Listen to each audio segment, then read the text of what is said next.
Here's what nobody tells you about reinventing yourself. I've been a burnt out barista, retail manager, professional makeup artist, wannabe pop star, business owner, beauty TikToker, and YouTuber by 30. And yet, for the most of it, I felt like a failure. I didn't necessarily reinvent myself every time because I had it all figured out. I didn't have this grand master plan where I'm like, I'm gonna do this for 1 year, then next year I'm gonna do this. I did not know what I was doing, and to some extent, I still don't really know what I'm doing because you're really just taking it one step at a time. And then in hindsight, when you look back, you can kind of connect the dots. So now that I'm at a point where I can look in hindsight and I can reflect on all the things that I've done in my life up until this point, I've noticed a pattern. I've noticed that through most of those identity shifts, it was from a place of having a dysregulated nervous system. And essentially every glow up that everyone saw from the outside was really the result of some form of a burnout. And I want to talk about how to notice if you are building from a place of a dysregulated state versus from an aligned path. I hope that by the end of this video, you will feel encouraged and have more clarity on whether or not you're in an aligned path right now. Because one of the biggest mistakes that I think that I made, and I say mistake, which I don't think anything is a mistake, but if I were to go back in time and look for the signs of where I wasn't aligned and maybe could have gotten here a lot faster, it would be this list. First, hi everyone. If this is your first time meeting me, my name is Krizia. I am truly on a mission to helping you level up your life from the inside and out. So if that sounds like you, I hope you'll consider subscribing and joining the community. One of the major things that I noticed about myself in the earlier years was how much I was performing.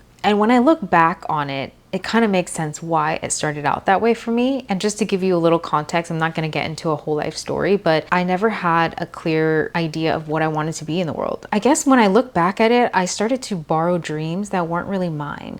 Because I did not have a sense of self, I didn't have a core identity yet, I didn't even know who I wanted to be in this world, I easily adopted whatever came my way. If we don't have a sense of self, we will easily sway with whatever comes our way. And there is, in some ways, a positive aspect of that because you're flexible and you're open-minded, but you can easily get very lost and go down a path that was never yours. I want to give you some actionable steps of how you can reinvent yourself, but from a place of alignment. Pause before you pivot. Give yourself some time to really sit with whatever thought that you're having of pivoting, whether that's changing careers, leaving a relationship, whatever it is. The pause is so important. Sitting in that uncomfortable place is where the answers will naturally come to you. But if you skip this step and you don't pause and you just try to go straight into something, it's kind of like going from one relationship to another. You don't actually heal. You don't actually know where your blind spots were because you immediately jumped into something new. It doesn't need to be urgent. If it's an aligned pivot, it will give you a sense of calm. True aligned reinvention can sit still without falling apart. So there's no real urgency. Yes, there is some urgency that happens once it clicks for you, but in the moment when you're unsure, it's important to pause. You want to get clear on what you're building. Where are you going? What is it that you're moving towards?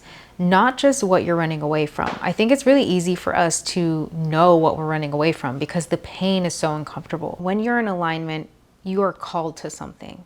You're pulled towards it. There's a difference between being pulled to something. It's expansive. You feel lit up, that you have all these ideas. Even if you don't know what you're doing, there's this excitement of trying to figure it out. Versus, are you running away from a breakup? Are you running away from doing the inner work? Maybe you can't even sit still in silence because you don't like to hear your own thoughts.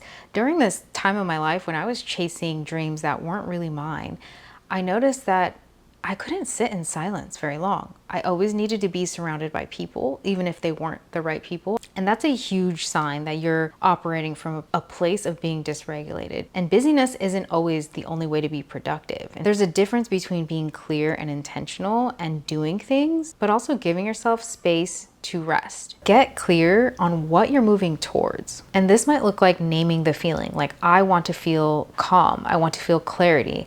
I remember when I was super lost and I moved to LA in my wannabe pop star era, and then COVID happened and I had my first round of shows canceled. I remember going to this women's circle. It was a random thing that a friend invited me to, and it was a hidden blessing. And I remember at the end of the practice, they went around the room and they had us each say a feeling that we wanted to feel for the year. It was was at the beginning of the year. And I remember saying I wanted to feel peace. And I don't know why I said that. At the time, I was kind of confused why that came out of my mouth because I was going to say something else. But looking back, I always lived in a state of chaos. It always felt anxious, rushing, and I never really felt peace. Now that I'm living in this state of peace where I can enjoy my days, I work for myself, I can do things at my own pace, I now know why my body said that before I even was able to intellectualize it. So name the feeling. And if it's not the feeling, it could be, I want to build this. I want to build a space for X, Y, and Z. Fill it in. I want to build a community of women who want to live a life of alignment. Because if it's just coming from a place of, I can't do this anymore, I can't do this job anymore, that is not going to help push you forward towards alignment. There was a time when I was working a remote job and I needed to rebuild myself after living in Europe. This job sucked the soul out of me, but I was getting yelled at all the time by people, cussed out on the phone. I was just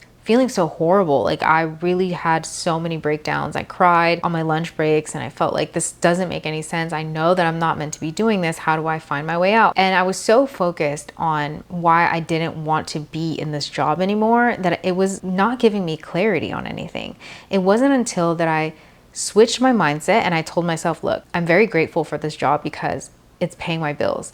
I need to build something on the side that can give me that sense of purpose. That's when I started posting TikTok videos, and the rest is history. Obviously, like now this is my full-time thing. You won't be able to have any answers come to you with clarity if you're too focused on what you hate or what you don't want or what you want to run away from. 3, check if it needs an audience to feel real. I want you to ask yourself, if nobody saw this reinvention, would you still want it? This is really important to ask yourself because a lot of times we say that we want something, but it's really what we think it's going to give us. The validation, the likes, the friends. So if the answer is no to this question, it might be worth revisiting. It might be just about being seen instead of becoming. 4, let your body regulate before you decide. When big decisions are made from a dysregulated state, whether that be panic, shame, burnout, these tend to repeat the old patterns, but just in a new costume. 5, build the new identity before you announce it. It's so important to live this new version of you quietly for a while. Your habits, your mindset, the skills, before it becomes your public pivot, because this is what's going to make it sustainable and not performative. When I went from being just a full-time beauty influencer to suddenly wanting to regain power over my health and wellness, I slowly started working on myself. I didn't announce it. I was,